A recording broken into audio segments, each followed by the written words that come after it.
Welcome to History Teller YT, where forgotten stories come alive. Today, we journey deep into the mountains and coasts of Mindanao to uncover the epic history of the Subanen people, a tale of trade, resilience, and survival. From the legendary chieftain Tabunaway, who first welcomed the Moro traders in Nawang, to centuries of barter that built bridges between mountains and seas, from Spanish forts and forced tributes, to hidden guerrilla markets and ancestral rituals, from American schools and land laws, to Japanese occupation and modern struggles for ancestral lands. This is a story that spans over 600 years of unbroken resilience. It is a story of how a people, pushed to the margins by empires and settlers, refused to let go of their identity. A story where trade became survival, memory became resistance, and culture became the shield against conquest. Stay with us, because once you hear this history, you will see Mindanao and the Subanen in a way you never have before. Long before history was written on paper, the Subanen people already thrived in the valleys, forests, and mountains of the Zamboanga Peninsula. Their way of life was deeply rooted in the rhythm of the rivers, the richness of the soil, and the sacred bond they maintained with nature. The Subanen were known as river people, for the term Suba itself means river. They believed that the mountains were their guardians, and the flowing rivers were lifelines gifted by unseen spirits.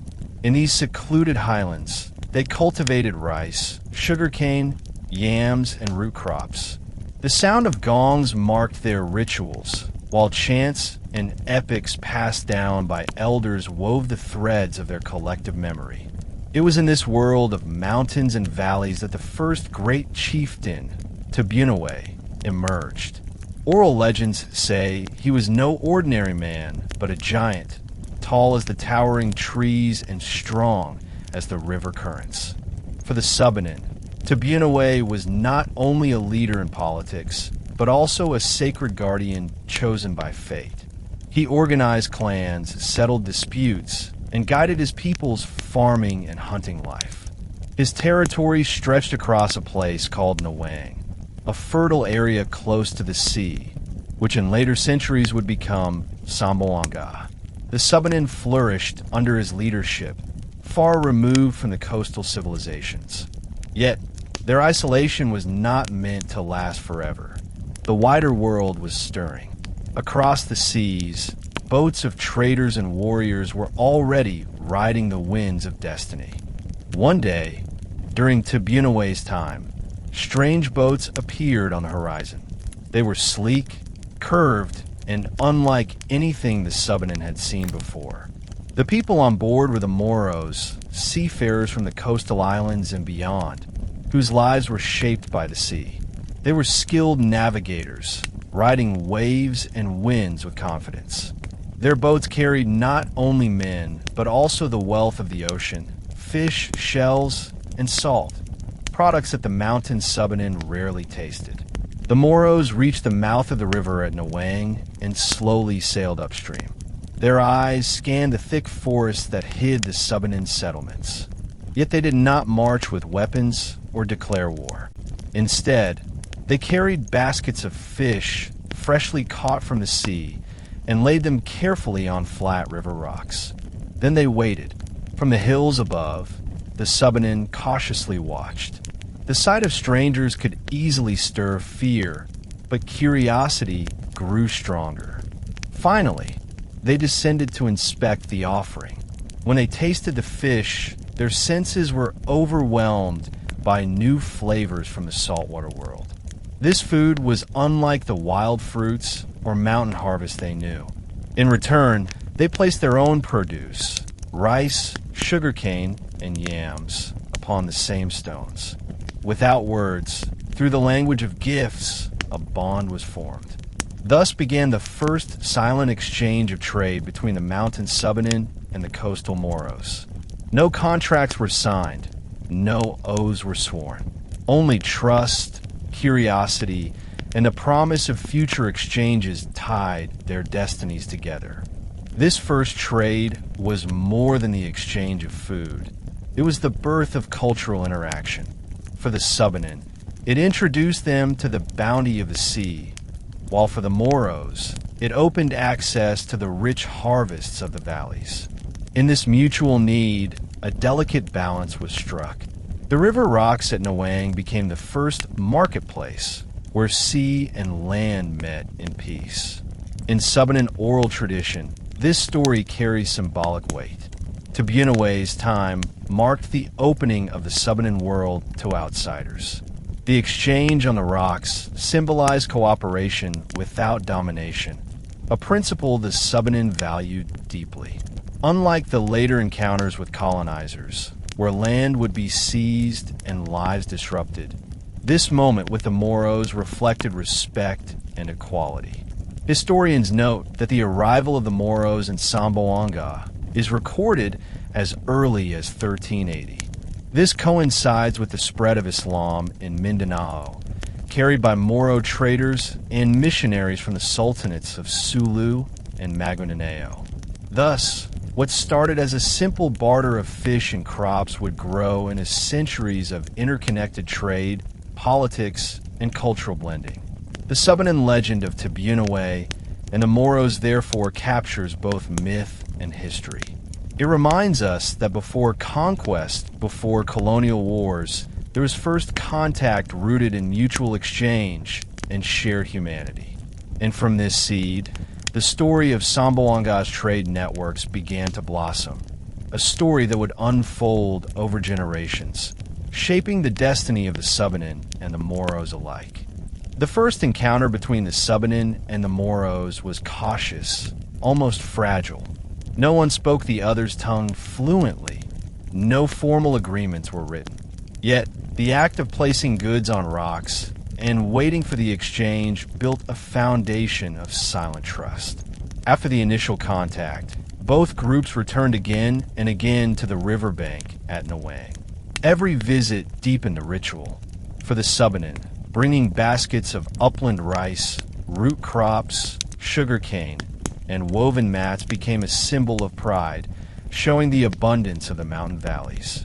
For the Moros, arriving with baskets of fresh fish, dried seaweed, salt, and shell ornaments symbolized the wealth of the sea.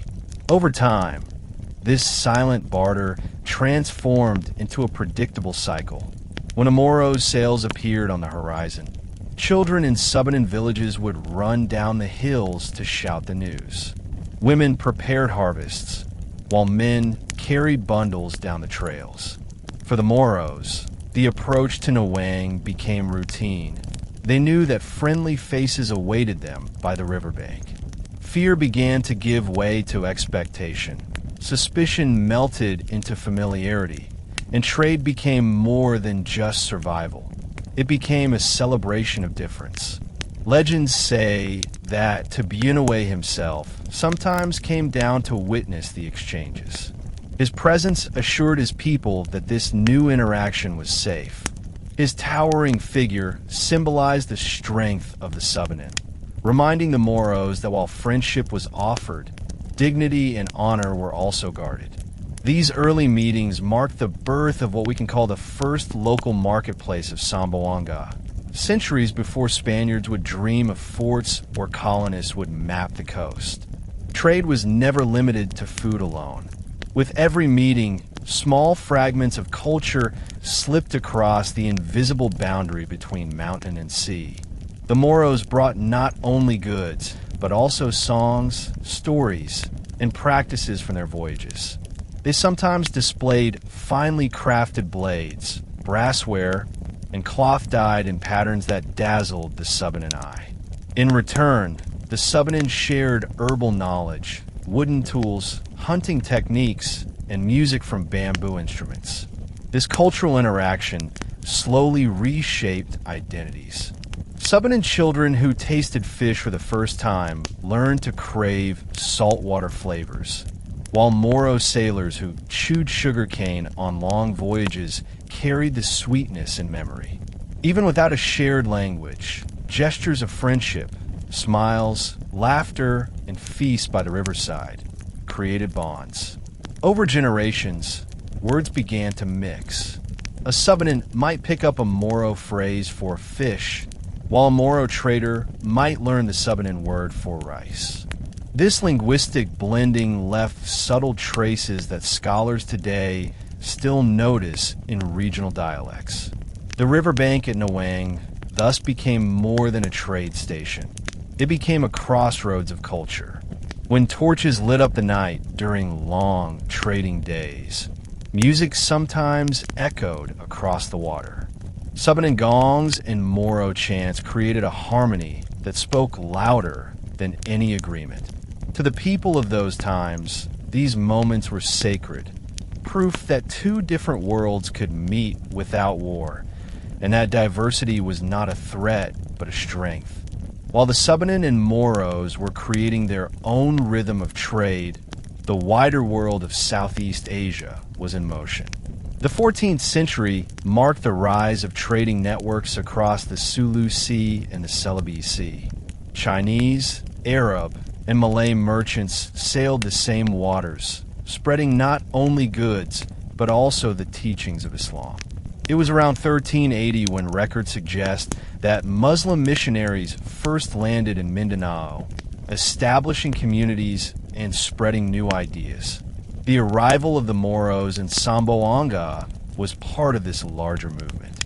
They were not isolated travelers, but links in a long chain of seaborne commerce that connected islands and cultures. Through the Moros, the Subanen indirectly touched this greater network.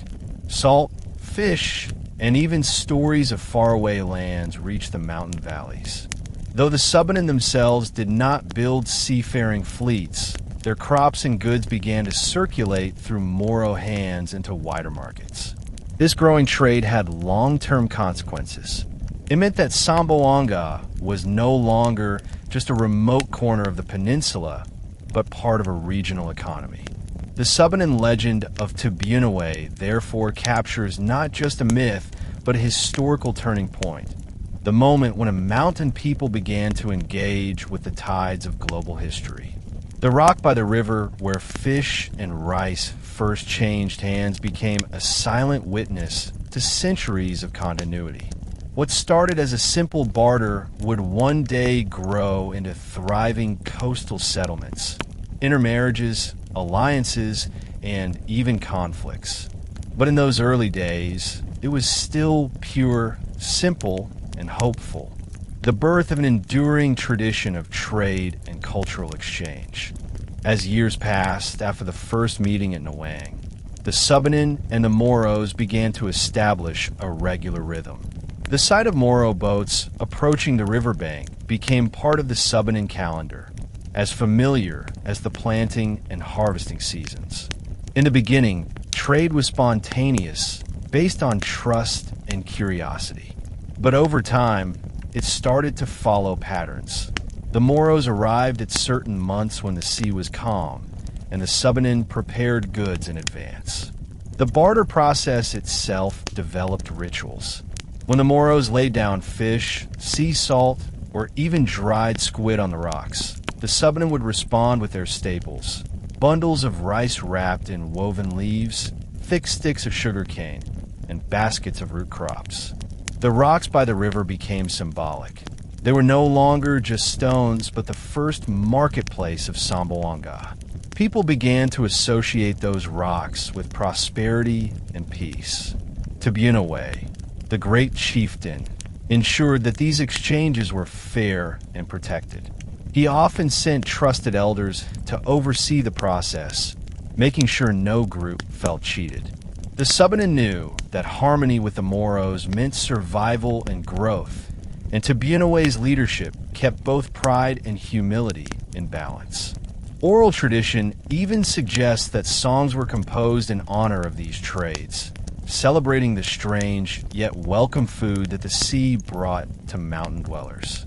Thus, the early exchanges were not only economic transactions, but seasonal events, times of excitement, anticipation, and celebration, where different worlds touched hands without raising weapons. With repeated encounters, trust deepened. Subanen and Moro children began to recognize one another. Moro sailors, staying longer at Niueang, sometimes shared meals with the Subanen. Around the fires, they compared ways of cooking fish and rice, laughed at differences in dialect, and found humor in misunderstandings. What began as cautious distance slowly grew into familiar bonds. Intermarriages followed. Subanen women married Moro men, and these unions created bridges of kinship. Families born of such unions carried both mountain and sea traditions. A child raised in such a household might grow up knowing how to paddle a canoe and also how to plant upland rice. Such families became living symbols of the fusion between Subanen and Moro worlds. This fusion extended into culture. The Moros introduced brass ornaments, blades with distinctive kris handles, and colorful textiles. In return, the Subanen shared their bamboo instruments, herbal medicines, and farming wisdom. Music, especially, blended into something unique.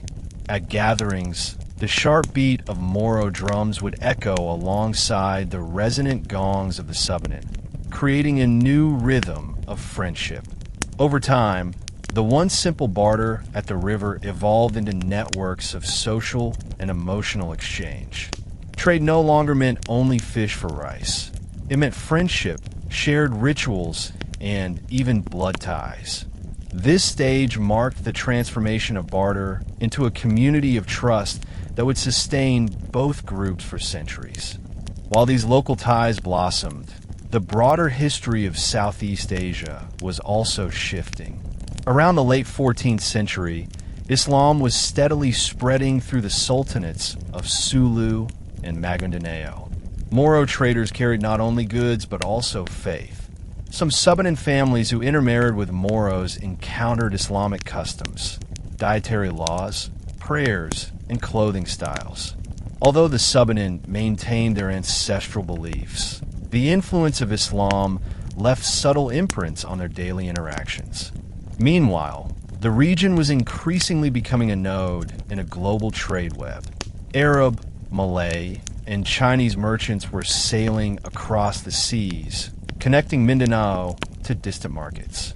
The Moros acted as intermediaries, bringing Subanen goods, rice, sugarcane, woven mats, into larger trade routes, while introducing foreign items like porcelain beads, metal tools, and silks into local hands. This growing network made Zamboanga more than a local port. It became part of a larger system of cultural and economic exchange. Yet, what distinguished the Subanen-Moro relationship from other global encounters was its foundation in equality. Unlike colonizers who would later impose power and domination, the Moros approached with trade, not conquest. The Subanen responded with openness, not fear. Thus, of this history reminds us that trade was the seed, but what grew was far greater, a network of kinship, culture, and shared destiny. From the silent rocks of Niueang, a story of coexistence was written, one that would prepare both Subanen and Moros for the more turbulent centuries to come. As time moved forward, what had begun as a cautious exchange on river rocks turned into something more permanent and structured. The Subanen and the Moros no longer met by chance or with hesitation. Their meetings began to follow an organized rhythm. Certain months of the year became expected times of trade, almost like festivals. During harvest seasons, the Subanen prepared abundant supplies of rice, yams, and sugarcane, while the Moros timed their voyages when the sea was calm, bringing dried fish, salt, pearls, and woven coastal mats. The rocks at Niueang gradually transformed into an actual marketplace. Wooden stalls appeared, built by both groups to protect their goods from rain and sun. Shade from nipa leaves gave shelter, while logs were used as benches where elders sat to negotiate. The sound of voices replaced the earlier silence of barter, as some began learning fragments of each other's language. Moro traders learned to say bugas for rice, while Subanen children shouted Moro words for fish. These shared phrases made trade smoother and strengthened trust. Music and ritual accompanied the marketplace. Gongs and drums were played when large exchanges took place, symbolizing not only wealth but harmony. The arrival of Moro boats became cause for excitement. Families would gather, children ran to the shore, and women prepared feasts to welcome the traders. This wasn't only about goods anymore, it was about community. Nawang, once just a riverbank, had grown into a living symbol of peaceful exchange, centuries before European colonizers would dream of controlling the region. With repeated exchanges came stronger ties. Trade gave birth to alliances that were not only economic, but also political. Chieftain Tibunawe and his successors recognized the importance of good relations with the Moros. Allowing them access to Subanen produce meant protection and security, for the Moros had influence along the coasts and seas. In return, the Subanen gained allies who could help defend their communities from raiders or rival groups.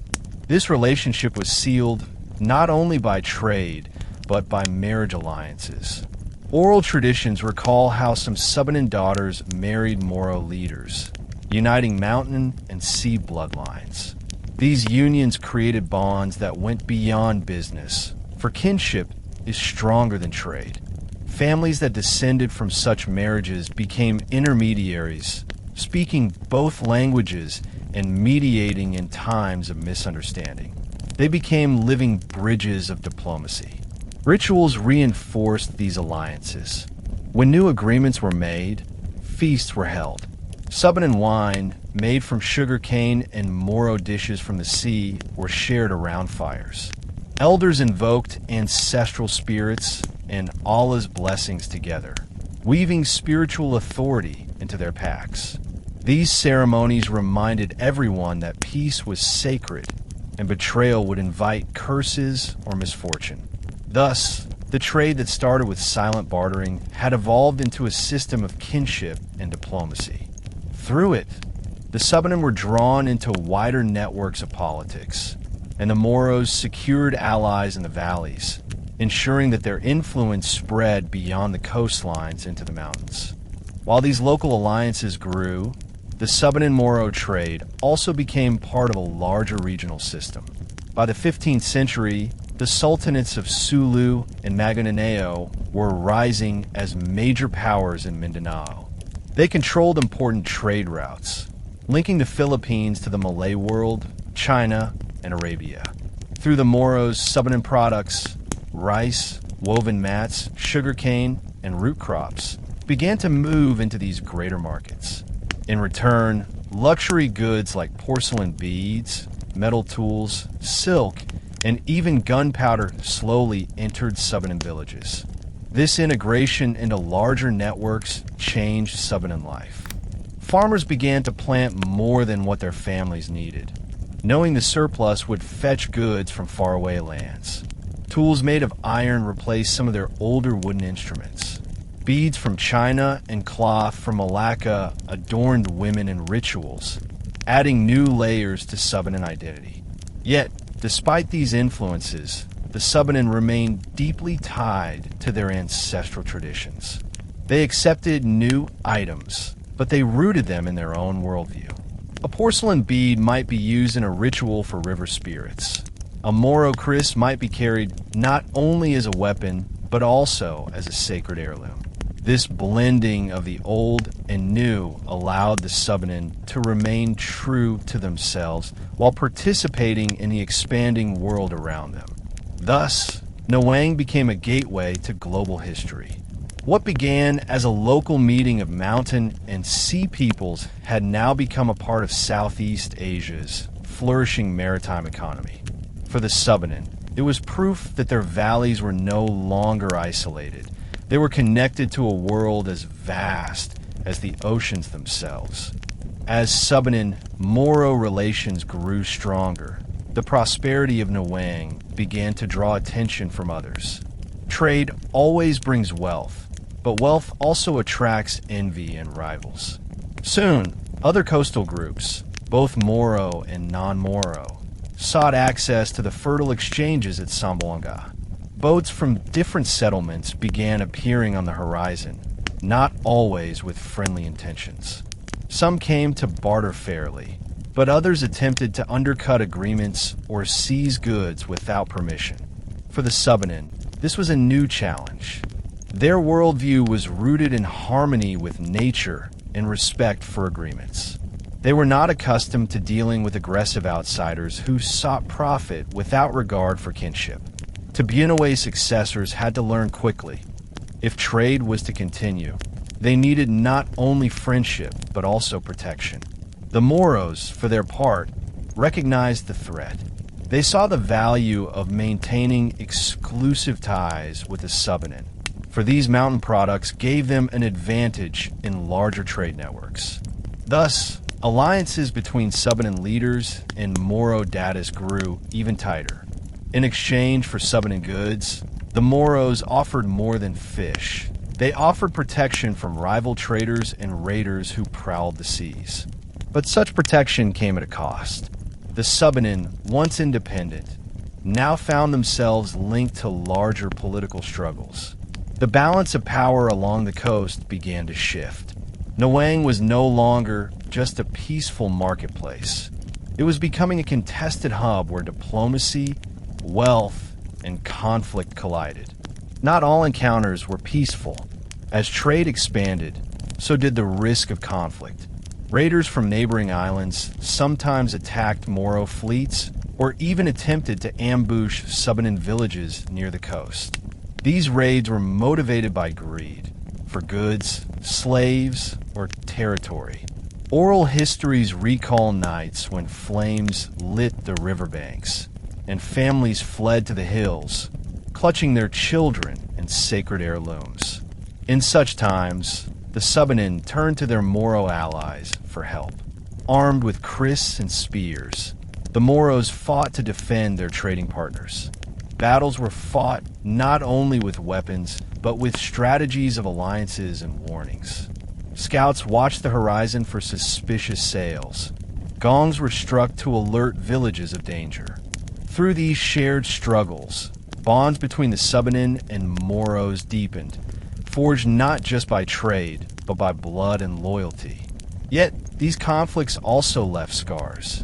Some Subanen feared that dependence on the Moros would compromise their autonomy. Others worried that continuous fighting would disrupt their farming and rituals. The memory of raids lingered in songs and epics, reminding future generations that trade was never without risk. Prosperity and danger walked hand in hand, and the rocks of Nawang bore witness to both laughter and tears. These challenges forced the Subanen to rethink their role in the expanding world. They could no longer remain isolated mountain people. To survive, they had to adapt, learning diplomacy, defense, and the delicate art of balancing friendship with independence. Beyond the valleys and coasts of Zamboanga, larger forces were reshaping Mindanao and the Sulu archipelago. By the 15th century, the Sultanate of Sulu had emerged as a powerful maritime state, controlling key trade routes across the Sulu Sea. The Sultanate of Mindanao followed, expanding its influence into river valleys and coastal towns. Both sultanates depended heavily on trade, diplomacy, and Islam to expand their reach. The Subanen Moro trade in Zamboanga was inevitably drawn into this larger current. Moro traders who once came as simple fishermen now arrived as emissaries of sultanates, carrying not only goods, but also political authority. Alliances with the Subanen were no longer just about rice and fish. They were about securing loyalty, tribute, and strategic advantage. For the Subanen, this was both opportunity and burden. On one hand, their goods reached wider markets than ever before, bringing beads, silks, and iron tools into their valleys. On the other hand, they risked becoming pawns in struggles between powerful coastal rulers. Samboanga's strategic location, sitting at the gateway of the peninsula and facing major sea lanes, made it especially valuable. Whoever controlled trade in Niueang controlled a vital piece of Mindanao's economic and political puzzle. Thus, the once simple friendship between Subanen and Moros was now entangled in a web of regional politics. The Subanen legend of Tibunaway reminds us of a time when giants walked and exchanges were pure. But history shows how quickly simplicity gives way to complexity as trade grows into rivalry, and rivalry demands alliances, defense, and diplomacy. By the late 14th and early 15th centuries, the waves of trade carried more than just goods. They carried faith. Along with fish, pearls, and salt, the Moros also brought with them the teachings of Islam, introduced through the sultanates of Sulu and Maguindanao. Muslim missionaries, often traveling with traders, preached the words of Allah in coastal settlements, combining commerce with religious guidance. These teachings spread slowly but steadily across the islands, reshaping communities along the sea. For the Subanen, who had long practiced their animistic beliefs, this encounter was profound. They worshipped spirits of rivers, mountains, and ancestors, offering rituals of rice, betel nut, and blood sacrifice to maintain harmony between the human and the unseen worlds. Their spiritual life was woven into every harvest and every journey. When Moros shared stories from the Quran about prophets and one eternal God, some Subanen listened with curiosity, others with caution.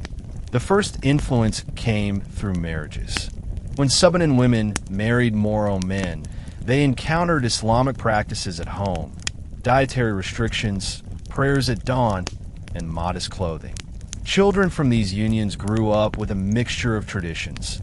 They joined their Subanen relatives in rituals for river spirits, but also learned to recite Islamic greetings.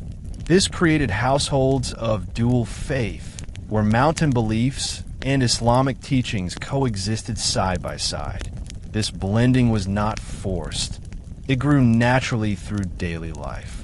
The Subanen did not abandon their traditions overnight, nor did the Moros impose conversion aggressively. Instead, the new faith spread through trust, kinship, and respect, carried on the same winds that once brought fish to Niueang. The meeting of Subanen spirituality and Moro Islam was not a clash, but a dialogue. Subanen rituals were deeply tied to their environment. Rivers were sacred veins of life. Forests were dwelling places of spirits, and ancestral souls guided the living. Islam, with its emphasis on one God and a revealed scripture, offered a universal vision that transcended local spirits. Yet, instead of rejecting each other, elements of both traditions began to intertwine. In some villages, Moro elders explained that the Subanen's reverence for rivers was not entirely foreign to Islam, which teaches about the sacredness of water as a gift from Allah. Similarly, respect for ancestors resonated with Islamic teachings about honoring parents and remembering the dead. These bridges allowed the Subanen to interpret Islam through their own worldview. For them, the new faith did not erase the old, but added layers of meaning. Songs and rituals reflected this exchange. Some Subanen chants began to include words borrowed from Moro prayers, while Moro musicians sometimes joined Subanen feasts, blending drums with gongs. The image of the giant Tibunaway himself was reinterpreted by some as a figure of wisdom comparable to prophets, though this was symbolic rather than doctrinal. This spiritual dialogue enriched both communities. The Subanen retained their identity, while adopting aspects of Islam that resonated with their values. The Moros, in turn, saw that Islam could spread not through conquest, but through gentle persuasion, kinship, and cultural respect. As Islam took root along the coasts, it reshaped trade and politics, in profound ways. The sultanates of Sulu and Mindanao grew stronger, not only because they controlled trade routes, but also because they provided a shared religious identity that united diverse communities. With Islam came new legal systems, moral codes, and a sense of belonging to a greater world stretching from Arabia to Southeast Asia. For the Subanen, being connected to Moro traders now meant being connected to this wider Islamic network. Trade was no longer just an economic activity, it was also spiritual. When Moro traders invoked Allah before setting sail, when they swore by their faith to guarantee fair exchange, trust deepened. Faith became part of the currency of trade, just as important as rice, fish, or beads. Yet the Subanen did not fully convert as a people. Many continued their ancient ways, honoring spirits of land and water. But exposure to Islam changed how they viewed outsiders. They learned that faith could travel like goods, binding distant lands together. They began to see themselves not only as isolated mountain dwellers, but as participants in a larger story of spiritual exchange. In time, these spiritual interactions would prepare Zamboanga for the centuries ahead, when Spanish missionaries would arrive with Christianity, when religious identities would become markers of resistance and survival. But in these early days, Islam entered the Subanen world gently, woven into trade, kinship, and the rhythm of rivers. The legend of Tibunaway thus carried new weight. The giant who welcomed strangers was not only the founder of trade, but also the one who opened the door to faiths that would forever shape the destiny of the Subanen people. For centuries, the Subanen and Moros had maintained their rhythm of exchange. Fish for rice, salt for sugarcane, beads for woven mats. But in the 16th century, a new force appeared over the horizon, the Spanish colonizers. Unlike the Moros, who arrived with fish and songs, the Spaniards came with steel armor, muskets, and the burning zeal of Christian missionaries. Their sails were massive and strange, unlike the nimble Moro vintas. To the Subanen watching from the hills, these newcomers seemed like creatures from another world. At first, the Spaniards had little direct contact with the Subanen. Their main target was the Moro settlements along the coast. The Spaniards saw the Moros not only as rivals in trade, but also as defenders of Islam. For them, Zamboanga was not just a fertile land.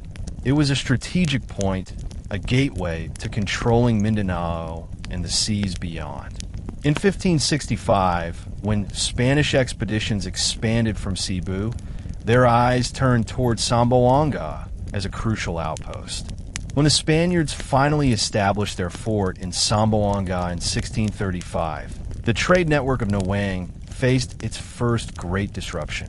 The place where Tibunaway once welcomed strangers with rice and fish was now overshadowed by Fort Pilar, a stone fortress bristling with cannons. The Subanen watched uneasily as new rules were imposed, new taxes demanded, and new conflicts brewed. Trade, which had once been built on trust, was now caught in the crossfire of conquest. The Spaniards quickly realized that to control Zamboanga, they had to weaken the alliance between the Subanen and the Moros.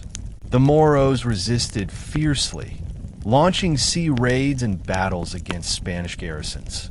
The Subanen, living in the hills and valleys, were caught between these two powers.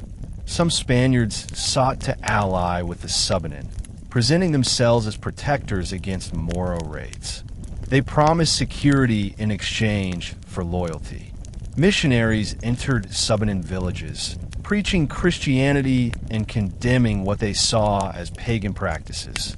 They built small chapels and schools, teaching children to pray in Latin and Spanish.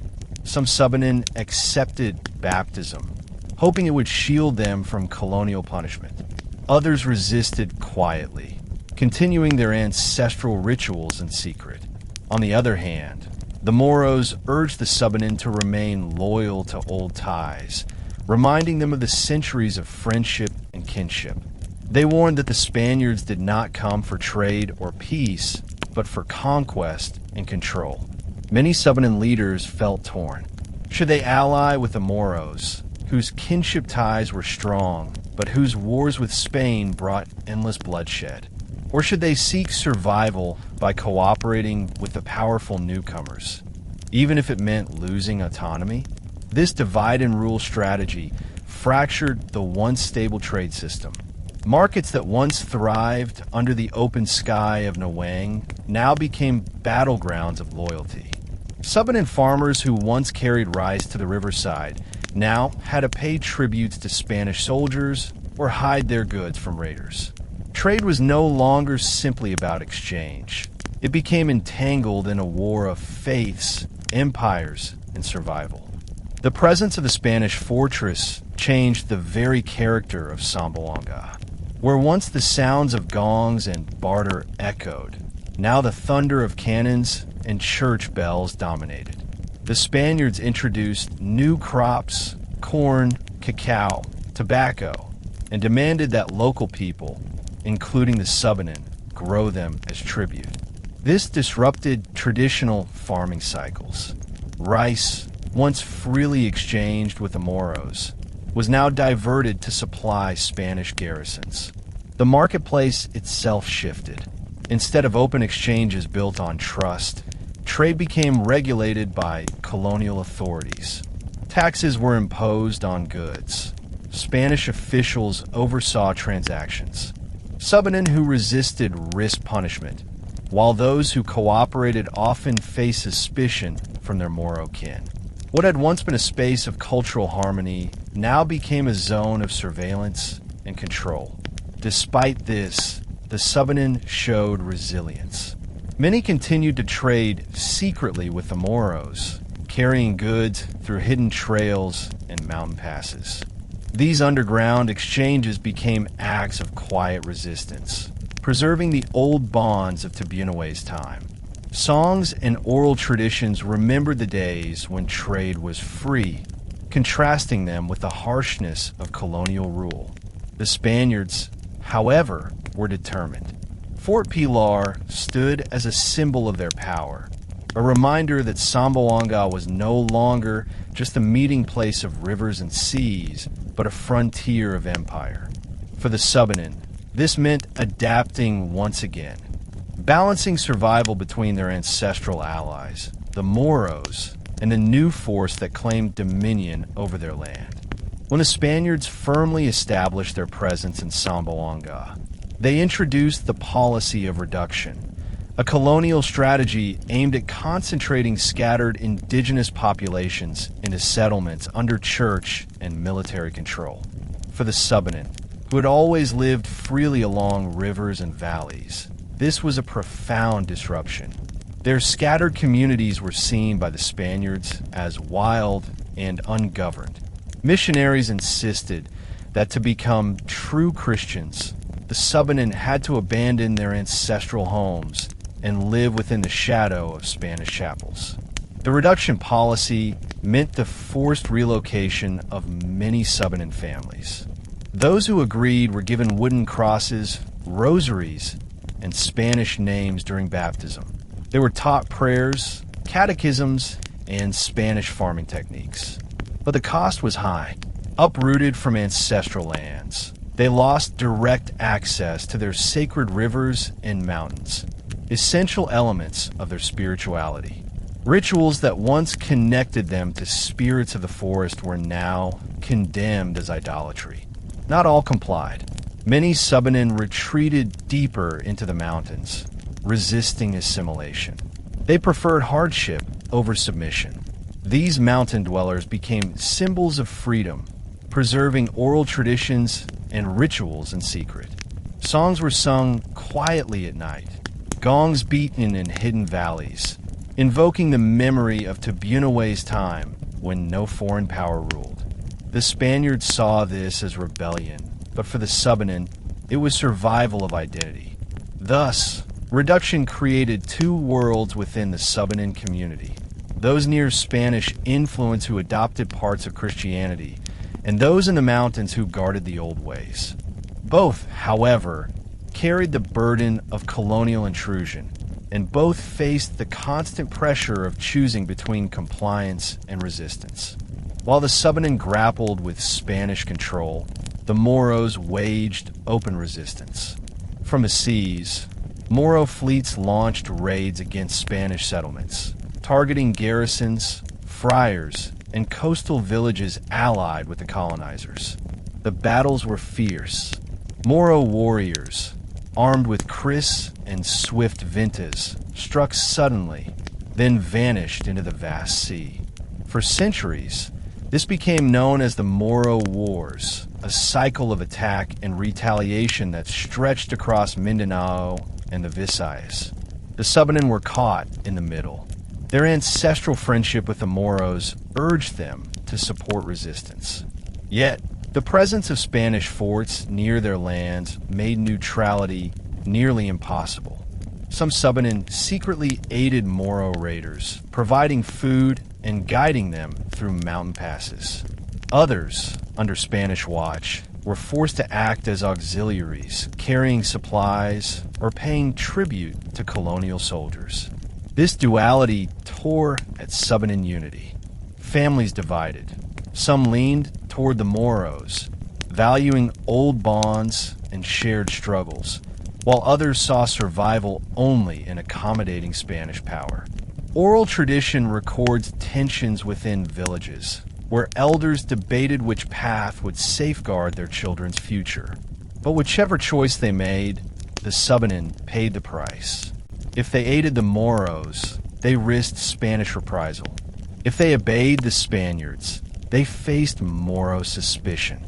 In this struggle, the Subanen learned a painful lesson. When empires clash, small communities often become the battlefield. Their story in this era is not only of trade, but of constant negotiation for survival between two powerful forces, one from the sea, the other from across the oceans. Despite resistance, Spanish missionaries achieved gradual success in spreading Christianity among some Subanen groups. Jesuits and Augustinian recollects worked tirelessly, learning fragments of the Subanen language and translating prayers. They portrayed Tibunaway and other ancestral figures as giants of the past who lived in ignorance, urging the Subanen to embrace the light of Christ. Church rituals replaced many traditional practices. Baptisms, marriages, and funerals were now conducted under the cross. Wooden images of saints stood where once offerings to river spirits had been made. For children raised in mission villages, Christian hymns began to replace ancient chants. The missionaries even taught new agricultural techniques, introducing crops like maize and cacao, which would later become staples. Yet, this conversion was never absolute. Even among baptized Subanen, old beliefs lingered. Many practiced dual faith, attending church services by day, while secretly performing ancestral rituals by night. They prayed to Christian saints, but still offered betel nut to river spirits. This blending created a unique form of Subanen Christianity, rooted not only in Spanish teachings, but also in indigenous spirituality. The Spaniards believed they were civilizing the Subanen, but in reality, the Subanen were adapting, blending, and reshaping Christianity into something uniquely their own. They absorbed what was useful, resisted what was oppressive, and carried forward a hidden continuity of their ancient faith. Thus, part of this history shows how the Subanen navigated one of the hardest chapters of their past. Caught between Moro resistance and Spanish expansion, torn between old gods and new saints, they struggled but endured. Their resilience lay not in outright victory, but in the ability to bend without breaking, to absorb without losing, and to survive where stronger powers collided. When Spanish forts grew stronger across Zamboanga, the Moros realized that open naval battles alone could not break colonial power. They shifted to guerrilla tactics, striking quickly and disappearing into the seas. The Subanen, too, began to play a vital role in this hidden war. Their knowledge of the mountains, rivers, and forest trails made them indispensable allies for Moro raiders. Small bands of Subanen guided Moro fighters through winding mountain paths to bypass Spanish patrols. They showed them secret springs for water, caves for hiding, and ridges where lookouts could watch Spanish movements. In return, the Moros shared weapons, teaching the Subanen the art of forging and handling crisp blades. Together, they created a web of resistance that the Spaniards struggled to destroy.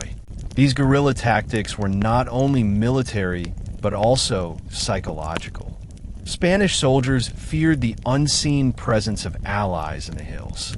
They knew that even when they controlled the fort, the surrounding forest belonged to people who could vanish like shadows and reappear when least expected. For the Subanen, this was a way of asserting dignity.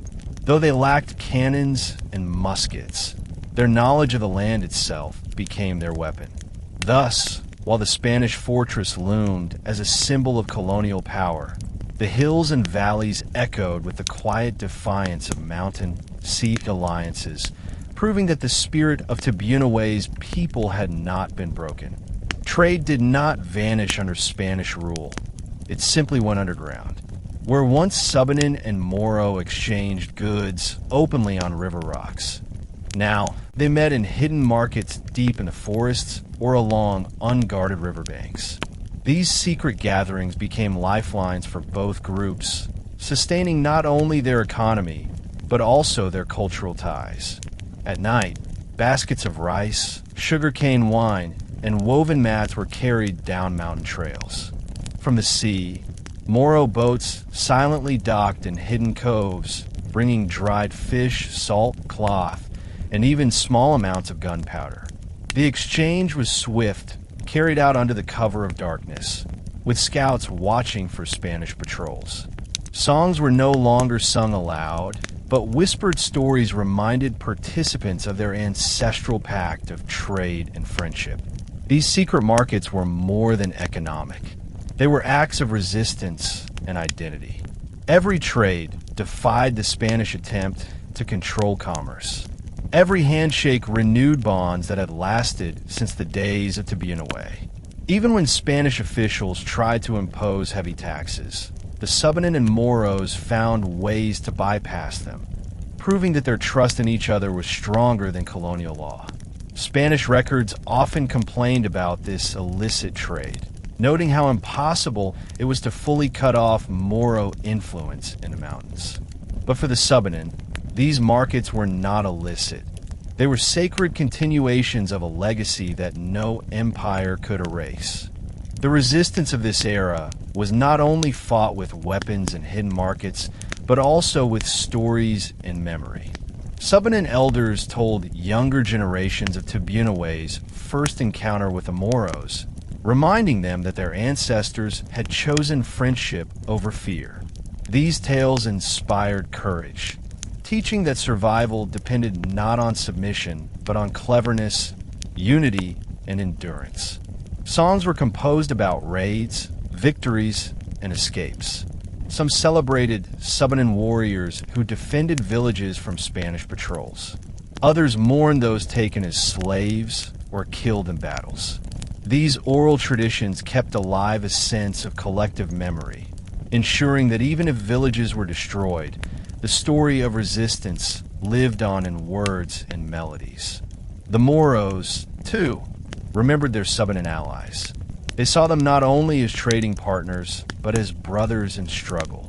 The bond forged in shared hardship became deeper than any treaty. Centuries later, historians would note that despite Spanish presence in Zamboanga, the interior valleys remained largely beyond colonial control, thanks to the resilience of the Subanen and the alliances they built. Thus, Part 9 reveals a powerful truth. Though cannons and forts could dominate the coast, the heart of the land belonged to its people. Through guerrilla tactics, hidden markets, and enduring stories, the Subanen and Moros proved that trade was not just about goods, but about loyalty, survival, and the unyielding spirit of freedom. As Spanish colonial power deepened in Zamboanga, military forts were soon followed by missionaries. The Jesuits, Augustinian Recollects, and Franciscans spread across the region, determined to convert the pagan Subanen into Christians. For the Spaniards, conversion was not only a spiritual mission, but also a political strategy, because controlling the soul made it easier to control the body. Missionaries traveled into the valleys, carrying crucifixes, rosaries, and translated catechisms. They built small chapels from bamboo and nipa, where they gathered Subanen families and taught them to kneel, pray, and sing hymns. Children were baptized and given Spanish names: Juan, Maria, Jose, replacing their indigenous ones. Through these acts, the Spaniards attempted to weave the Subanen into the fabric of a Christian colony. But conversion was not just about religion. It carried deep cultural consequences.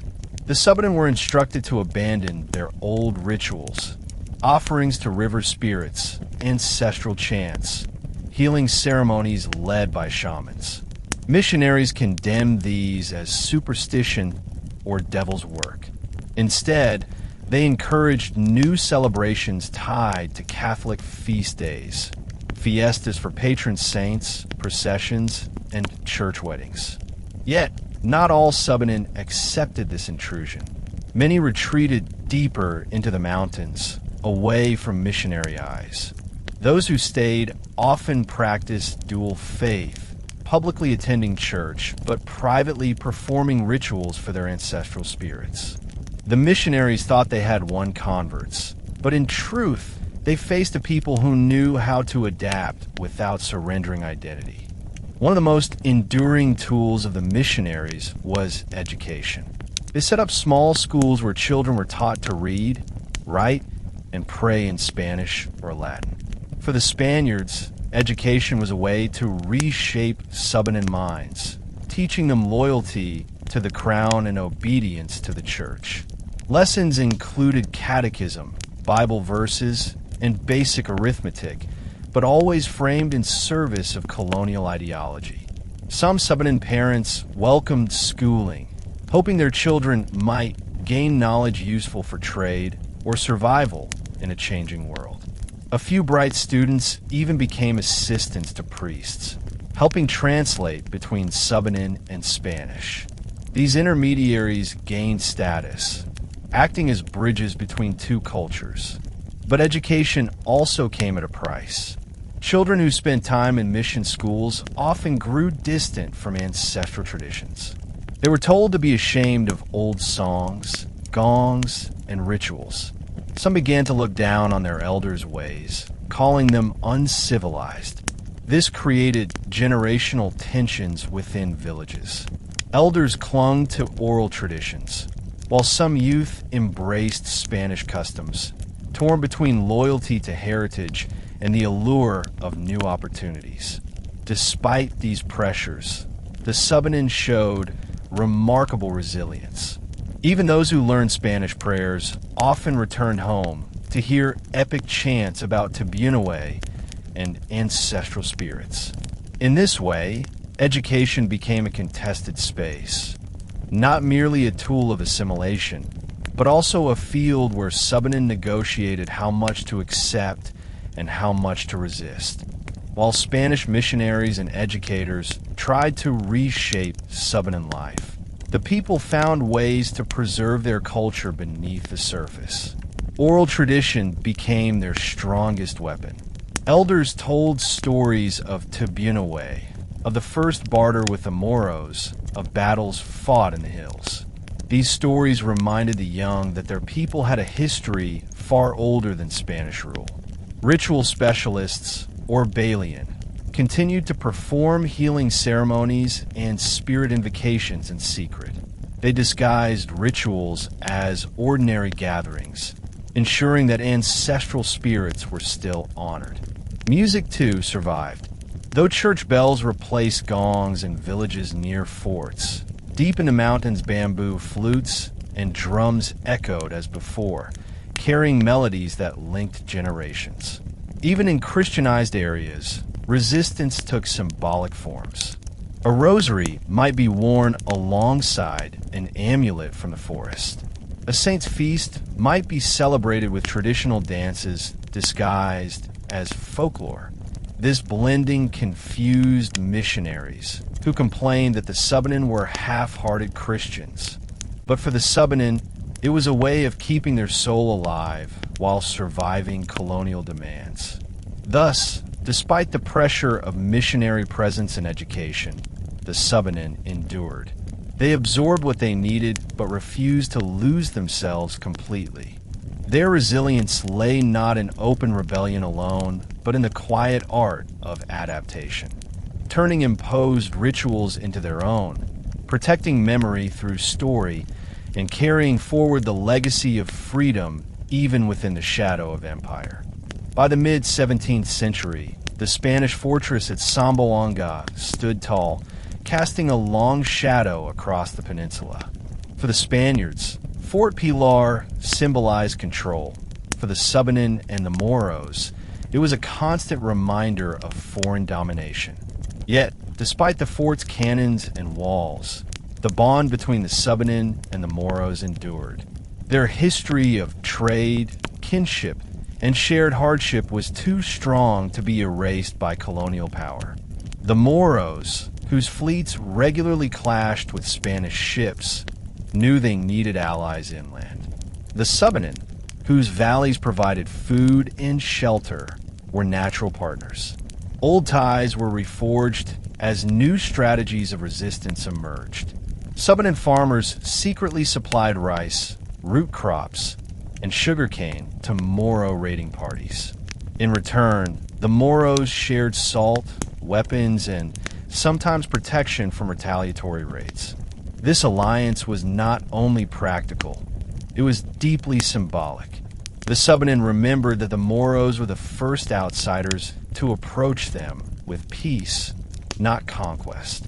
Even as Spanish priests preached against Moro infidels, many Subanen continued to see them as brothers in struggle. Their loyalty was not dictated by religion or empire, but by the memory of Tibunaway's time, when two peoples chose exchange over hostility. Thus, the Subanen-Moro alliance survived through adaptation. It was not always open or visible, but in whispered agreements, secret handshakes, and hidden trails, it remained alive, a quiet flame of defiance burning beneath the shadow of colonial rule. As Spanish pressure increased, resistance took on new forms. The Moros launched daring naval raids on coastal settlements, striking fear into colonial garrisons. But their strength on land was limited. Here, the Subanen played a decisive role. Their intimate knowledge of mountains, forests, and rivers made them natural guerrilla fighters. Spanish records describe frustration at how rebels would vanish into the hills after sudden attacks. What the Spaniards called banditry was, in truth, organized resistance. Subanen warriors, often joined by Moro allies, built strongholds in hidden valleys, stockpiling food and weapons. Scouts watched the roads, warning of incoming patrols. Gongs were used not only for rituals, but also as alarms, echoing through the hills when danger approached. These guerrilla tactics allowed resistance to survive even when the Spaniards controlled the coast. The mountains became sanctuaries beyond the full reach of empire. Stories tell of Subanen warriors disguising themselves as farmers by day, only to ambush Spanish caravans by night. Women, too, played roles, carrying supplies, hiding fugitives, and passing coded messages through songs. For the Spaniards, it was a war without end. For the Subanen and Moros, it was the defense of dignity. Though they lacked the cannons of Fort Pilar, their greatest weapon was the land itself. which refused to be conquered as long as its people knew its secrets. Even under the weight of colonial rule, the Subanen and Moros preserved one of their oldest traditions, trade. But now, markets became acts of rebellion, where the Spaniards demanded tribute and controlled commerce. The Subanen and Moros built parallel systems of exchange, hidden from colonial eyes, in secret clearings or river bends far from Spanish patrols. Goods changed hands as they had for centuries. Fish and salt from Moro boats were exchanged for rice and yams from Subanen farms. These markets were often guarded by scouts, ready to scatter at the first sign of soldiers. Yet, their existence kept alive not only an economy, but also a shared identity. Every hidden trade was a statement. We are not conquered.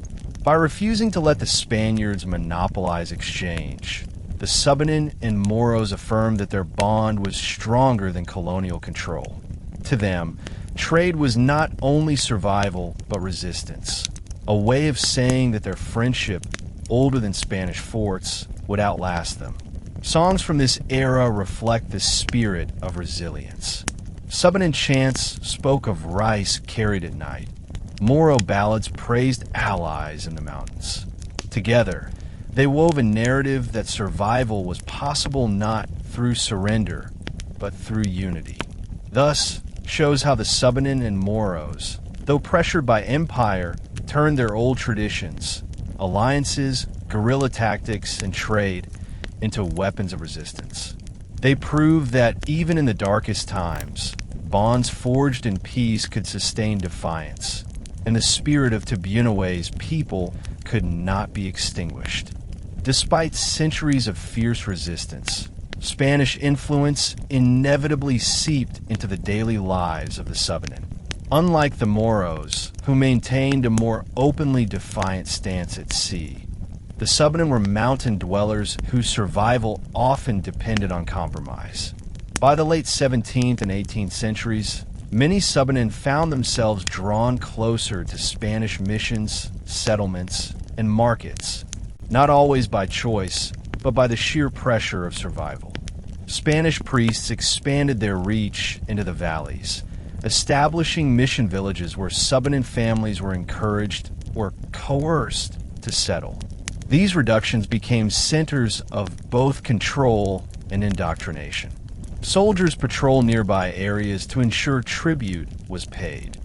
Rice, maize, or labor for colonial projects. Those who complied were given the appearance of protection. Those who resisted risked punitive raids. Over time, this created a pattern of reluctant accommodation. Yet, Spanish penetration was never absolute. The geography itself, rugged mountains, dense forests, winding rivers, prevented total domination. Many Subanen villages remained beyond direct Spanish reach, only occasionally entering colonial orbit when trading at coastal markets or when missionaries ventured inland. Thus, the Subanen lived in a liminal space, partially exposed to Spanish authority, partially shielded by their ancestral terrain. This in-between existence produced a duality in identity. A Subanen might attend Sunday Mass, but at night still whisper prayers to the spirits of the river.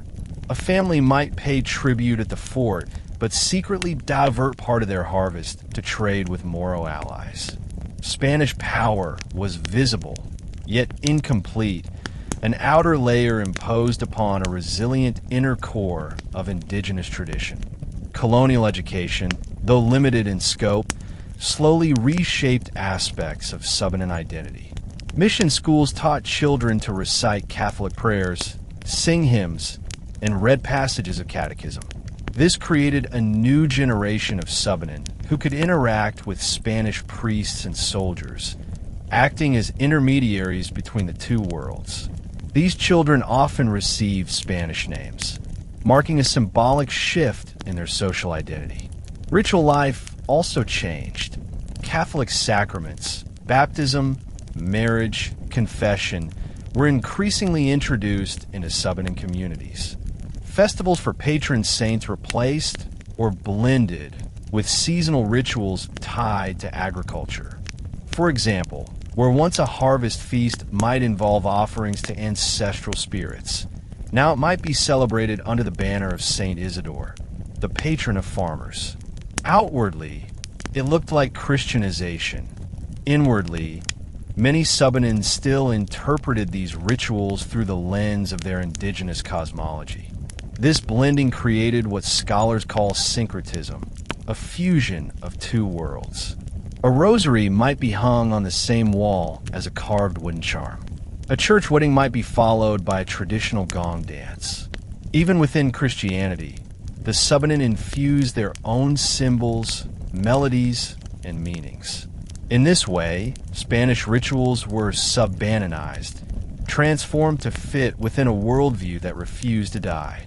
Education and ritual, then, did not erase Subanen culture, but forced it into a new form, hidden, layered, and adaptive. What seemed like surrender to Spanish ways was, in truth, a quiet strategy of survival, learning the colonizers' tools while preserving the essence of ancestral memory. Perhaps the most remarkable aspect of this era was the persistence of hidden resistance. While some Subanen appeared outwardly compliant, beneath the surface they carried forward traditions that missionaries could not erase. Oral epics about Tibunaway, the giant chieftain, continued to be sung at night. Healing rituals performed by shamans, Balian, persisted in secluded places where sacred chants invoked river and mountain spirits. These practices became coded forms of resistance, acts that said, "We are still ourselves, even under colonial watch." Trade, too, remained a channel of continuity. While Spanish authorities tried to regulate commerce, the Subanen maintained clandestine exchanges with the Moros. Through these interactions, they kept alive not only their economy, but also their spiritual bond to the pre-colonial world. Moro allies reminded them of a time before Spanish intrusion, strengthening their sense of identity. Women played a crucial role in this hidden resistance. They were often the keepers of ritual songs, the transmitters of folklore, and the ones who secretly taught children about ancestral customs. While men might face direct confrontation with Spanish soldiers, women preserved memory quietly in households, weaving culture into daily life. Thus, even as Spanish power expanded, Subanen cultural identity endured in layered forms, half hidden, half expressed. The colonial project sought to assimilate them, but instead produced a resilient people who absorbed what they needed and resisted what they must. In the end, the story of this era is not one of total conquest, but of partial absorption and quiet defiance. Spanish forts may have dominated the coast, but the hills and valleys echoed with songs, chants, and rituals that carried forward the soul of the Subanen.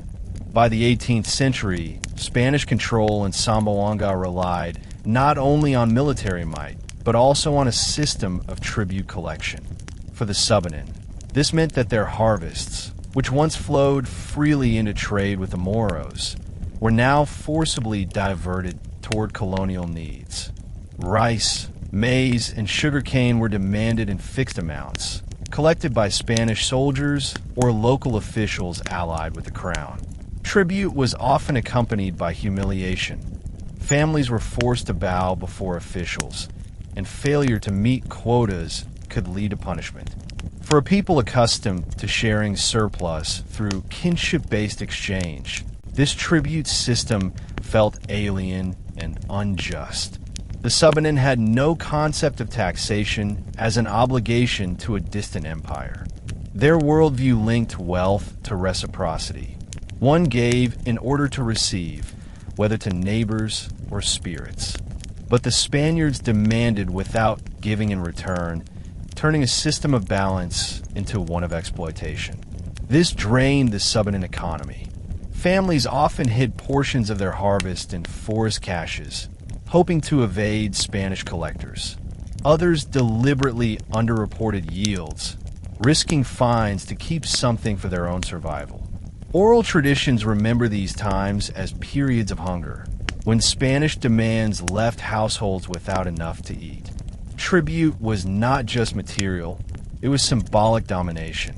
By forcing the Subanen to hand over rice or maize, the Spaniards asserted control over the very lifeline of survival. Yet, this system also fueled resentment, strengthening the Subanen resolve to maintain underground networks of trade and resistance. Alongside tribute came the system of forced labor, polo y servicio. Subanen men were conscripted to work on colonial projects, building fortifications, carrying supplies for soldiers, or cutting timber for Spanish ships. These labor drafts pulled men away from their families and farms for weeks, sometimes months at a time. For an agricultural society, the absence of men during planting or harvest seasons was devastating. Crops went untended and food shortages deepened. Families relied on women, children, and elders to keep farms alive, further straining the community. Many who were forced into labor faced harsh conditions, long hours, poor food, and brutal discipline. Oral accounts speak of men collapsing from exhaustion, their bodies broken by tasks that served no purpose for their own survival. Some Subanen tried to escape labor drafts by fleeing deeper into the mountains. Villages became more scattered, with families deliberately relocating to areas beyond Spanish reach. These movements mirrored earlier strategies of avoidance, but took on new urgency under the burden of forced labor. In some cases, Moros provided refuge to fleeing Subanen, reinforcing the old alliance of protection. Despite the hardship, forced labor never fully crushed the Subanen spirit. Stories circulated of men who deliberately worked slowly, sabotaged tools, or fled at night. Others performed rituals before leaving, asking ancestral spirits for protection. These acts, though small, were expressions of quiet defiance, reminding the Subanen that even in captivity, they remained free in spirit. As tribute and forced labor squeezed the Subanen, underground trade networks with the Moros and other coastal peoples became more important than ever. Official Spanish markets in Zamboanga were tightly controlled, with taxes and inspections designed to ensure colonial profit. But in hidden coves and mountain clearings, goods continued to move outside Spanish oversight. Subanen farmers brought rice, root crops, and forest products to these secret markets. The Moros arrived with fish, salt, brassware, and sometimes smuggled firearms. Exchanges were quick, discreet, and often protected by kinship ties forged through marriage and shared resistance. These underground economies were not merely about survival. They were acts of sovereignty. Every basket of rice traded without Spanish approval was a statement that the Subanen economy belonged to the Subanen people, not the empire. Over time, these markets grew more sophisticated. Trusted go-betweens emerged, families who specialized in carrying goods between mountain and sea.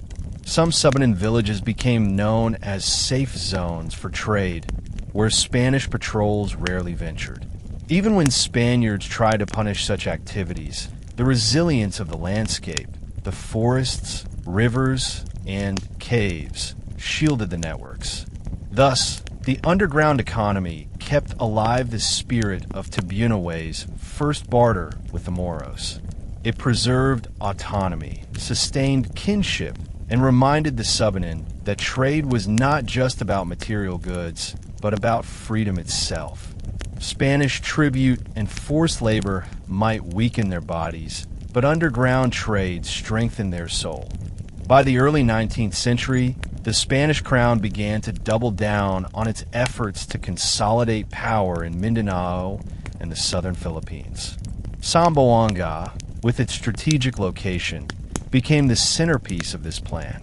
The fort at Zamboanga, Fort Pilar, was strengthened with new cannons, thicker walls, and a larger garrison. Spanish soldiers no longer served merely as guards of the coastline. They actively patrolled surrounding valleys, seeking to suppress resistance and enforce tribute collection. For the Subanen, this increasing militarization brought heavier burdens. Villages closer to Spanish lines were constantly watched. Soldiers demanded rice, maize, chickens, or pigs, often without payment. Scouts were stationed along roads, forcing the Subanen to use hidden trails for movement. The once open valleys began to feel like cages, restricted by checkpoints and patrols. This shift marked a new phase of colonial intrusion, where once the Subanen had negotiated between open compliance and hidden resistance. Now even everyday activities like farming or trading became political acts. To carry a basket of rice to the Moro coast without Spanish permission was considered smuggling. To hide food from collectors was rebellion. Spanish militarization was also tied to global politics. By the 1800s, colonial powers like Britain and the Dutch were strengthening their footholds in Southeast Asia. The Spanish feared losing ground, so they poured more resources into Zamboanga. For the Subanen, this meant they were caught in a tightening net. Their homeland was no longer just a local battleground, but a piece in the larger imperial chessboard of the region. Spanish expansion inevitably triggered Moro counterattacks. The Moros, particularly from the sultanates of Sulu and Mindanao, launched counter-raids against Spanish garrisons, outposts, and allied settlements. These raids, swift and fierce, became a defining feature of 19th century Mindanao. They were not only military actions, but also statements of defiance, proving that despite centuries of Spanish presence, the Moros remained unconquered. For the Subanen, these raids were a double-edged sword. On one hand, they offered relief, weakening Spanish control and giving opportunities for underground trade. A successful Moro raid often meant that tribute caravans were intercepted, freeing Subanen villages from immediate exploitation. Some Subanen even participated in these raids, guiding Moro fighters through mountain passes or supplying food.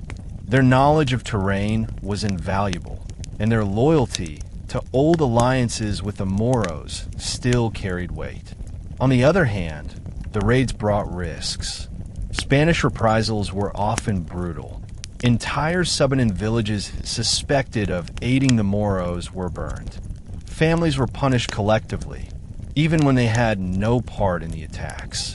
The Subanen, once again, were caught between two powers: loyalty to their Moro allies or survival under Spanish retribution.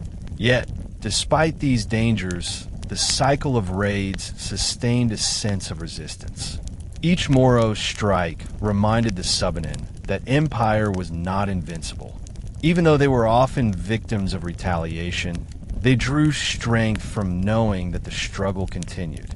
Oral stories from this period often celebrate the cunning of raiders, portraying them as heroes who struck fear into the colonizers.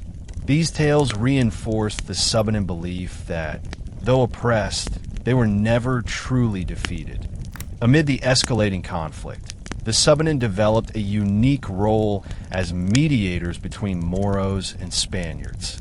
Their position in the mountains, between coast and interior, gave them a vantage point that neither side could fully ignore. Some Subanen leaders acted as negotiators, carrying messages or mediating disputes to protect their villages from destruction. Others became skilled at playing both sides, giving just enough tribute to the Spaniards while secretly maintaining ties with the Moros. This balancing act was dangerous but necessary. Too much loyalty to the Spaniards invited Moro suspicion. Too much loyalty to the Moros provoked Spanish reprisals. The Subanen survived by navigating the space in between, turning ambiguity into a strategy. They became, in essence, cultural and political brokers, keeping trade alive preventing full-scale annihilation and ensuring their people endured. This mediator role also shaped their cultural memory. Subanen oral traditions from the 19th century often emphasize themes of cleverness, adaptability, and survival. Heroes in their epics were not always warriors, but cunning figures who knew how to escape traps, deceive enemies, or forge unlikely alliances. This reflects how their historical reality demanded not only bravery, but also diplomacy. Thus, in the 19th century, the Subanen identity was reshaped by their role as mediators. They were not fully absorbed into the Spanish order, nor did they become wholly Moro. Instead, they remained distinctly themselves, rooted in the mountains, resilient in spirit, and skilled at survival in a world torn between empires and sultanates. By the late 19th century, the Spanish Empire was showing signs of fatigue. Centuries of resistance in the Philippines, coupled with colonial wars elsewhere, drained Spain's resources. Zamboanga, once fortified as a stronghold of Spanish power in Mindanao, remained under their control, but cracks began to appear. Soldiers grew fewer, supplies stretched thinner, and the empire's confidence wavered. For the Subanen, this shift was both visible and tangible. Patrols became less frequent in the interior valleys, and tribute collectors often failed to arrive on time. Some villages experienced relief, able to farm and trade without immediate harassment. Others, however, faced harsher demands as desperate officials tried to squeeze as much wealth as possible from the people before the empire collapsed.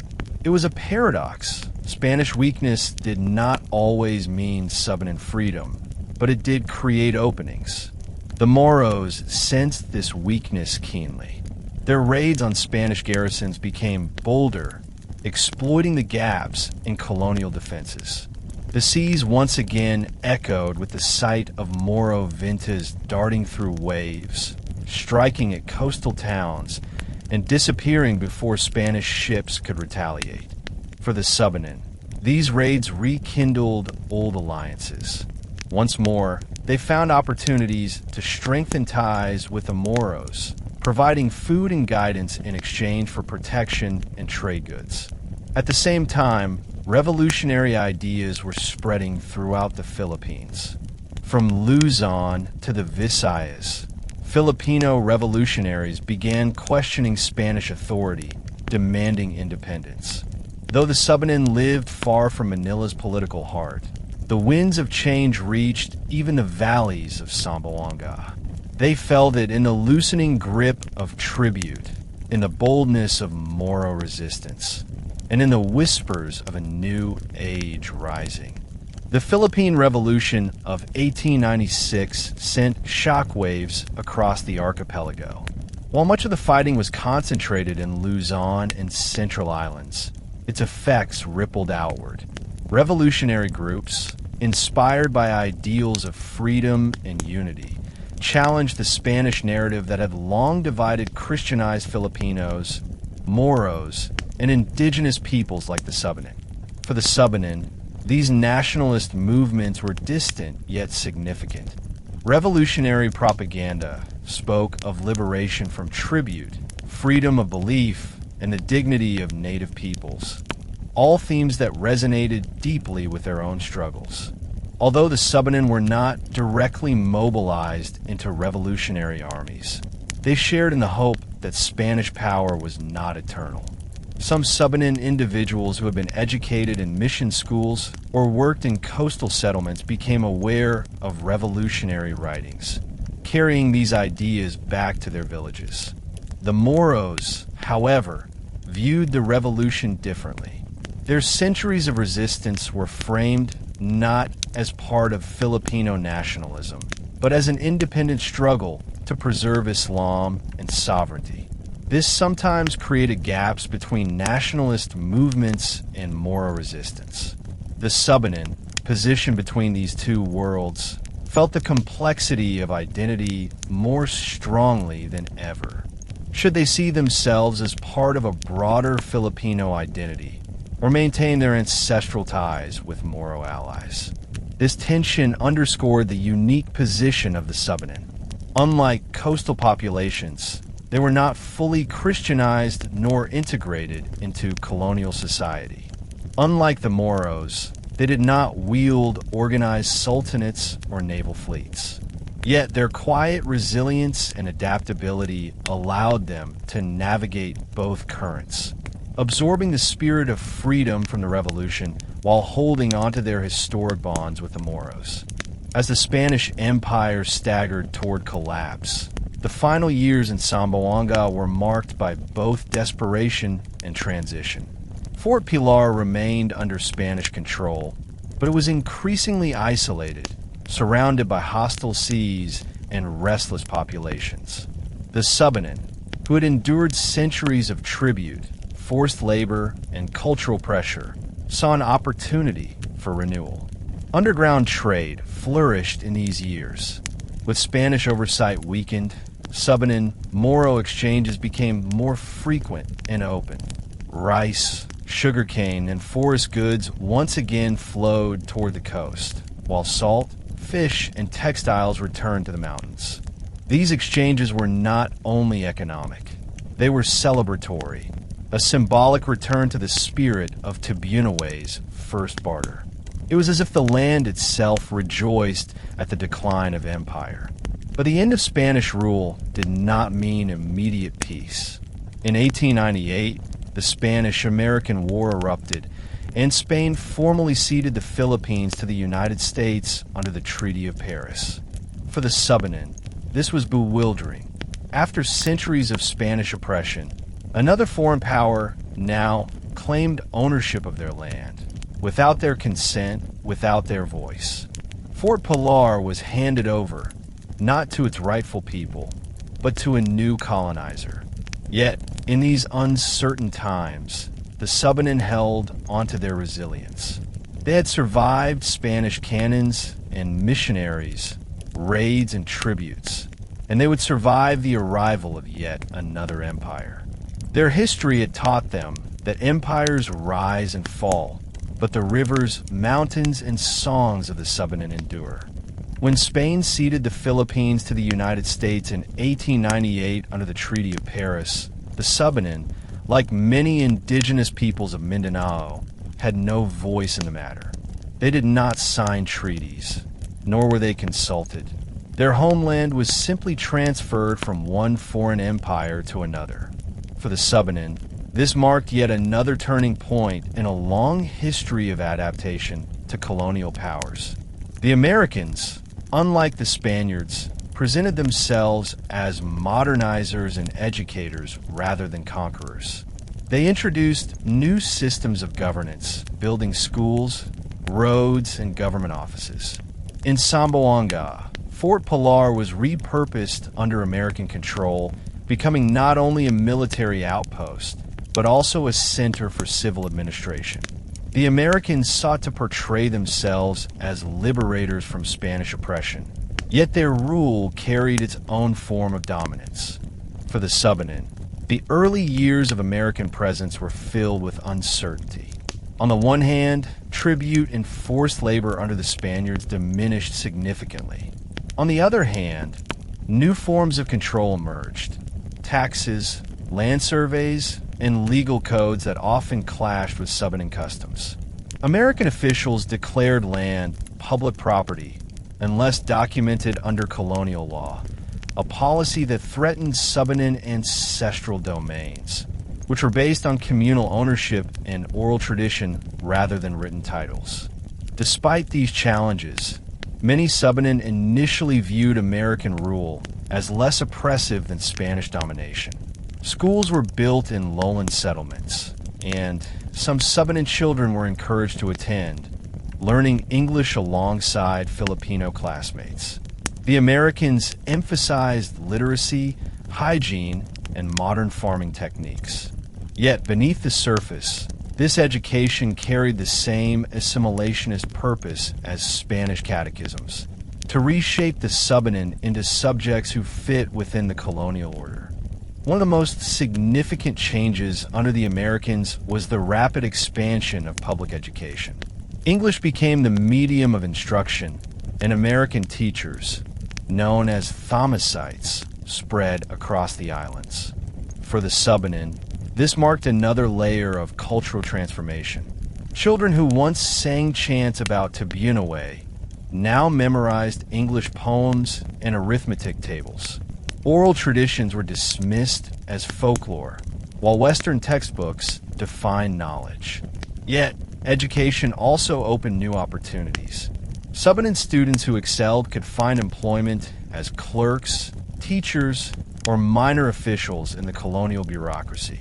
This created a small class of educated Subanen who acted as intermediaries between their people and the American administration.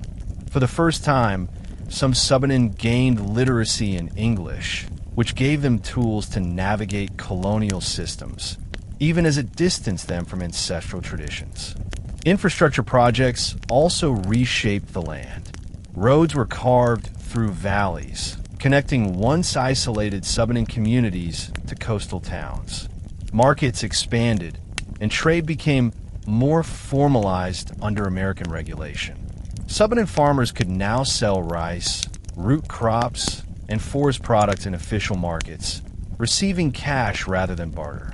This monetization of the economy altered traditional practices of reciprocity and kinship-based exchange. While some families prospered, others struggled. Cash crops like abaca and coconut were promoted, replacing subsistence farming in some areas. The demand for land grew, and outside settlers, often from the Visayas and Luzon, began to migrate into Mindanao under American resettlement programs. For the Subanen, this was the beginning of a long struggle over land rights, as their ancestral territories became increasingly contested. Despite the sweeping changes brought by American rule, the Subanen once again demonstrated their resilience. They adapted to new systems while preserving the essence of their cultural identity. Some embraced education, using English literacy as a tool to defend ancestral rights or communicate with officials. Others continued to live in remote mountain villages, maintaining traditional rituals and resisting integration into the colonial economy. The relationship with the Moros also evolved. Under American rule, Moro resistance was met with brutal campaigns, most famously the battles of Buddejo and Budbagsak in Sulu. The Subanen, while not directly involved in these conflicts, watched closely. Their ancestral alliance with the Moros remained part of their memory, even as American authorities tried to divide and govern both groups separately. The Subanen understood that their struggles were linked, even if their responses differed. Culturally, oral traditions persisted. Stories of Subanen, of the first barter at Nawang, and of resistance against Spaniards continued to be told in households and communal gatherings. Even when children attended American schools, they returned home to hear epics chanted by elders, keeping alive the memory of a world older than colonial maps. Music and dance, too, remained vital, though now performed alongside Western influences introduced by missionaries and teachers. Thus, under American rule, the Subanen walked a familiar path, adapting, negotiating, and resisting in quiet ways. They absorbed what they needed: literacy, new tools, access to markets, but refused to let go of their ancestral soul. Empires changed, flags shifted, but the rivers, forests, and songs of the Subanen continued to carry their identity forward. One of the most significant transformations under American rule was the introduction of formal land laws. Unlike the Spaniards, who relied mainly on tribute and religious control, the Americans sought to codify ownership through surveys, titles, and registries. They declared vast portions of Mindanao, including Subanen ancestral domains, as public lands, available for redistribution to settlers, investors, or colonial projects. For the Subanen, this was catastrophic. Their relationship with the land was based on oral tradition and communal ownership. They did not use written titles or legal documents. Families knew their boundaries by rivers, trees, and sacred stones. Markers passed down through memory, not paper. When American surveyors arrived with measuring tools and maps, these ancestral systems were dismissed as primitive or invalid. Many Subanen were displaced as land once farmed for generations was suddenly reclassified. Outside settlers, particularly from the Visayas and Luzon, began to migrate into Zamboanga and surrounding areas, encouraged by American policies that framed Mindanao as a frontier to relieve population pressures in other islands. The Subanen found themselves pushed further into the mountains, losing fertile valleys and riverbanks that had sustained their communities for centuries. This dispossession was not only economic, it was spiritual. Sacred groves, burial grounds, and ritual spaces became vulnerable to outsiders. Subanen elders mourned the desecration of sites tied to their cosmology. The giant Tibunaway, once remembered as the guardian of Nawang, became a symbol of resistance against forces that treated land as commodity rather than kin. Though Americans promised modernization, for the Subanen it meant displacement and alienation. While the Subanen struggled with land issues, the Moros waged open resistance against American expansion. Battles such as Bud Dajo, 1906, and Bud Bagsak, 1913, in Sulu demonstrated the ferocity of Moro opposition. American forces, armed with modern rifles, artillery, and overwhelming numbers, crushed these uprisings with brutal efficiency. Thousands of men, women, and children perished in these massacres. For the Subanen, these events carried deep meaning. Though they were not directly engaged in the Moro Wars, their historic alliance with the Moros resonated strongly. They saw the Moros as fellow defenders of land and freedom, even if their struggles took different forms. Some Subanen secretly supplied food or guidance to Moro fighters, echoing the bonds of earlier centuries. Others, wary of American reprisals, tried to remain neutral, quietly watching from the safety of the mountains. The American government portrayed the Moro resistance as fanaticism and sought to separate the Subanen from Moro influence. They emphasized education and assimilation for the Subanen, painting them as a peaceful people in contrast to the warlike Moros. This divide-and-rule tactic created tension. On the surface, it offered the Subanen slight advantages, reduced military pressure compared to the Moros. But beneath it, the strategy sought to break the ancient unity between mountain and sea peoples. The Subanen, however, remembered. Oral traditions kept alive the stories of Tibunaway and the first barter at Nawang. Elders reminded their children that their ancestors had chosen kinship with the Moros long before colonial powers arrived. Thus, even as Americans tried to create divisions, cultural memory bound the Subanen to the larger struggle for autonomy in Mindanao. Despite the loss of land and the looming presence of American authority, the Subanen demonstrated remarkable resilience. They adapted to new conditions while resisting assimilation in subtle but powerful ways. Some families participated in the cash economy, selling crops in American regulated markets, while still maintaining secret barter with Moro allies. Others engaged in seasonal labor, working in coconut or abaca plantations, but used their wages to support traditional rituals and community feasts. Culturally, the Subanen preserved their identity through oral tradition. Elders continued to chant epics about creation, migration, and heroic ancestors. Ritual specialists, Balian, performed healing ceremonies, invoking spirits despite the growing influence of Christian missionaries and American schools. Music and dance remained central, with bamboo instruments and gongs echoing across mountains during gatherings. These practices were more than entertainment. They were acts of survival, ensuring that Subanen identity endured even under colonial suppression. Women played key roles as custodians of culture. They taught children songs, dances, and weaving techniques, embedding memory into everyday life. Even when American education tried to reshape values, the home remained a sanctuary of ancestral knowledge. Men, meanwhile, defended territories by negotiating with officials or guiding underground trade routes, balancing survival with resistance. By the early 20th century, the Subanen were neither fully conquered nor fully assimilated.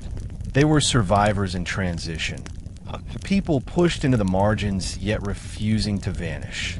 The Americans brought new laws, schools, and settlers, but the Subanen carried forward their rivers, mountains, and stories.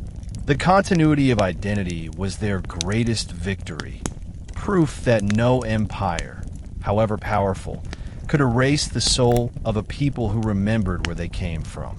In 1935, the Philippines entered a new phase under the Commonwealth government, a semi-autonomous political arrangement preparing the country for eventual independence from the United States. For many Filipinos in Luzon and the Visayas, this was a hopeful moment filled with promises of nationhood. But for the Subanen of Mindanao, the transition was far more complex. The Commonwealth leaders, many of whom were from the Christianized North, carried forward the American vision of Mindanao as the land of promise. This meant even more aggressive resettlement policies. Waves of migrants from Visayan and Tagalog provinces poured into Mindanao, encouraged by government programs to cultivate and use lands. To the state, these were empty frontiers. To the Subanen, they were ancestral territories filled with sacred rivers, burial grounds, and agricultural fields. As migration intensified, tensions rose. Subanen communities were often marginalized, pushed further into less fertile mountain regions. Land disputes became frequent, but the legal system, rooted in American law and upheld by Commonwealth courts, rarely favored indigenous claims. Lacking formal titles, the Subanen were portrayed as squatters on their own land. Despite these challenges, the Subanen continued their quiet strategies of survival. Some entered into sharecropping arrangements with settlers, exchanging labor for a portion of harvests. Others maintained underground ties with Moro traders, ensuring access to goods outside government control. The Commonwealth period thus deepened the Subanen experience of exclusion and resilience. They were increasingly marginalized by national policies, yet still held on through adaptive strategies and the strength of tradition. The outbreak of World War II in the Pacific shattered whatever fragile stability existed under the Commonwealth. In 1942, Japanese forces invaded the Philippines, quickly capturing Zamboanga and other parts of Mindanao. The Subanen, like many indigenous peoples, were drawn into a conflict not of their making, but one that engulfed their lands and lives. Japanese occupation brought harsh conditions. Soldiers demanded food from villages, conscripted labor, and punished any hint of resistance with brutality. Yet, the Subanen were not passive victims. Their knowledge of the mountains and forests made them natural allies of guerrilla movements. Filipino guerrillas, often organized under the USAF, the United States Armed Forces in the Far East, relied on Subanen guides to move through terrain undetected. Some Subanen even joined guerrilla units directly, fighting with makeshift weapons or old rifles supplied by American forces. The Subanen also resisted in quieter ways. Families hid food supplies in caves, denying resources to Japanese troops. Women carried messages or smuggled goods between guerrilla camps. Rituals were performed to invoke protection from ancestral spirits during dangerous missions. Oral traditions recall stories of bravery, of young men who ambushed Japanese patrols or elders who misled enemy soldiers by guiding them into treacherous mountain paths. For the Subanen, the Japanese invasion echoed earlier centuries of foreign intrusion. Once again, outsiders came with demands for tribute and obedience. Once again, the Subanen responded with resistance rooted in knowledge of land, loyalty to kinship, and spiritual strength. By 1945, Allied forces launched operations to liberate Mindanao from Japanese control. Fierce battles erupted around Zamboanga, and many Subanen villages were caught in the crossfire. Some communities were destroyed, forcing families to flee deeper into the mountains. Yet, amidst the devastation, the Subanen's spirit endured. They survived by relying on one another, sharing food, shelter, and ancestral knowledge of the land. The end of the war brought relief, but also new challenges. Japanese forces retreated, but the scars of conflict remained. Fields lay abandoned, families grieved lost members, and stories of suffering lingered. Yet, war also created new forms of solidarity. Subanen guerrilla veterans earned respect within their communities, their stories woven into oral traditions alongside the ancient legends of Tabuenaway. The memory of World War II became part of Subanen identity. Elders told children not only of the barter with the Moros or the struggle against Spaniards, but also of the time when they defied Japanese soldiers in the mountains. This layered memory reinforced a long narrative of resilience.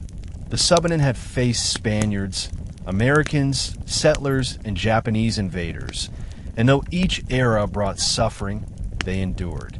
Liberation did not restore their lost lands, but it rekindled their determination. The post-war world promised independence for the Philippines, yet for the Subanen, the question remained: would this independence include them? Their story was not only one of survival, but of a continuing struggle to be recognized in a nation that too often overlooked its first peoples. In 1946, the Philippines gained full independence from the United States, marking what many celebrated as the beginning of national freedom. Flags were raised, speeches delivered, and hopes for a new era proclaimed. Yet for the Subanen, this independence felt distant. Decisions were made in Manila, far from the mountains and valleys of Zamboanga. The voices of indigenous peoples, long silenced under Spanish and American rule, remained unheard in the halls of the new republic. The newly independent government inherited colonial policies that had long marginalized Mindanao's native populations. Land laws remained tied to written titles and registries, structures that continued to undermine Subanen communal ownership. Politicians promoted Mindanao as the land of promise, but once again, it was a promise directed toward migrants from the Visayas and Luzon. Settlers were encouraged to move south, cultivating lands that the state declared idle or unused. To the Subanen, these were not idle lands, but ancestral territories filled with sacred meaning. As settlers poured in, tensions escalated. Subanen communities were pushed further into marginal uplands, losing access to fertile valleys and rivers. Their agricultural systems, once self-sustaining, were increasingly disrupted. At the same time, government agencies introduced modernization programs, urging the Subanen to adopt cash crops, plowing methods, and market-oriented farming. These changes rarely benefited them, instead enriching migrants and investors who had the capital and connections to exploit the land. Thus, Philippine independence marked not a liberation for the Subanen, but a continuation of displacement. They had survived Spaniards, Americans, and Japanese, only to find themselves marginalized by a government that claimed to represent all Filipinos. Their struggle now shifted toward asserting their place within a nation that barely recognized them. The post-independence decades brought massive demographic changes to Mindanao. Under government-sponsored resettlement programs, thousands of families from Luzon and the Visayas migrated south. For the state, this was a solution to landlessness in the north and a way to increase agricultural productivity in Mindanao.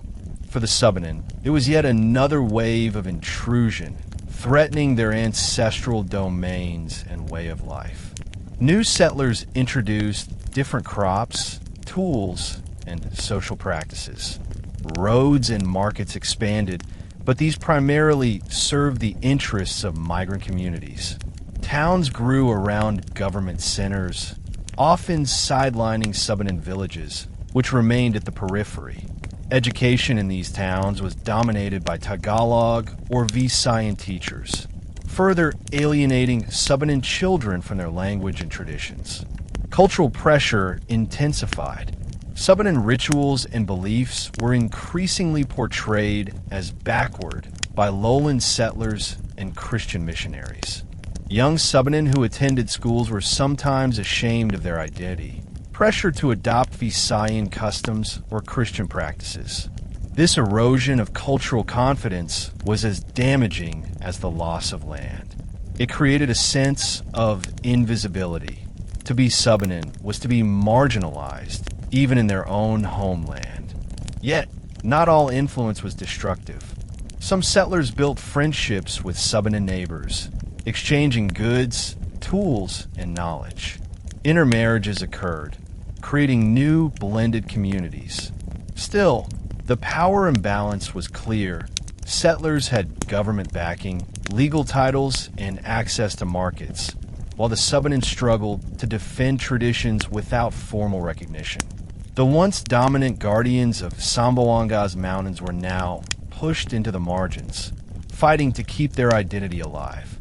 Faced with growing marginalization, the Subanen began to develop new forms of resistance, not through open warfare, as in the days of Moro raids, but through movements for ancestral land rights.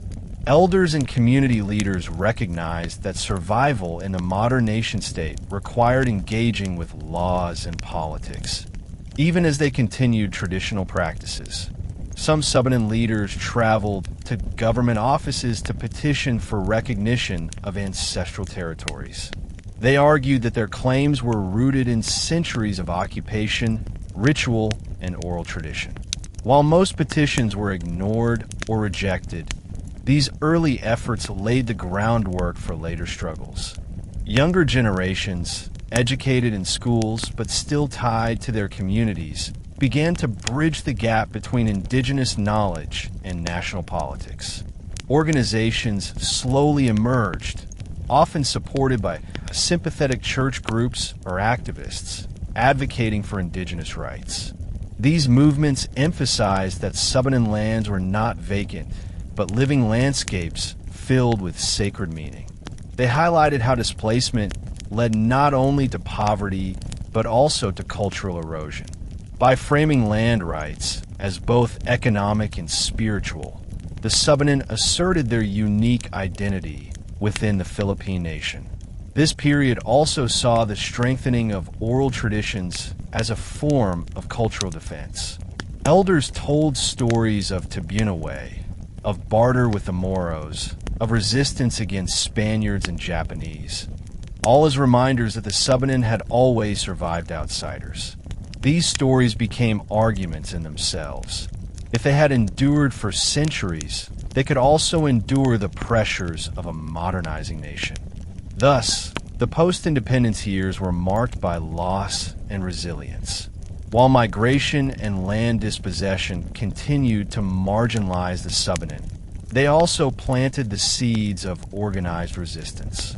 For the first time, their struggle was not only about survival in the mountains, but about recognition within a nation-state that could no longer ignore its indigenous peoples forever.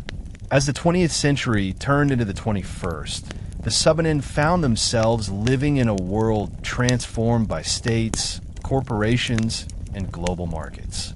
Roads cut through mountains, logging companies targeted forests, and mining operations threatened rivers. Yet, amidst these pressures, the Subanen carried forward their greatest weapon, memory.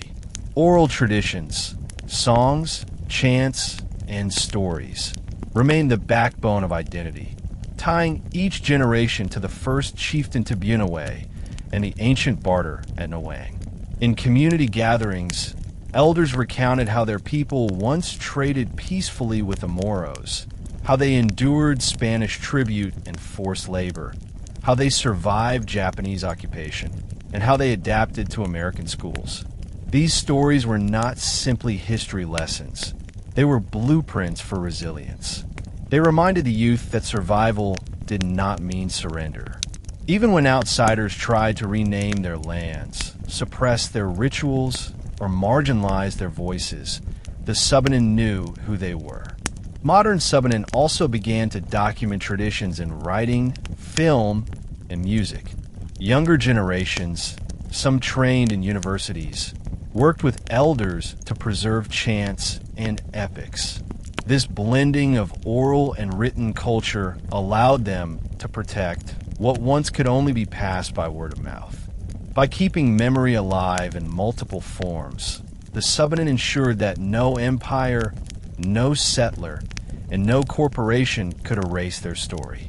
In a globalized world where identity can easily be swallowed by homogeneity, the Subanen's insistence on memory as survival stands as proof that a people's strength lies not only in land, but in the stories they carry within their hearts.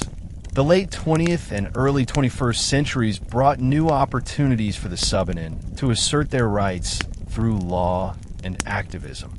The passage of the Indigenous Peoples' Rights Act, IPRA, of 1997 in the Philippines was a landmark moment.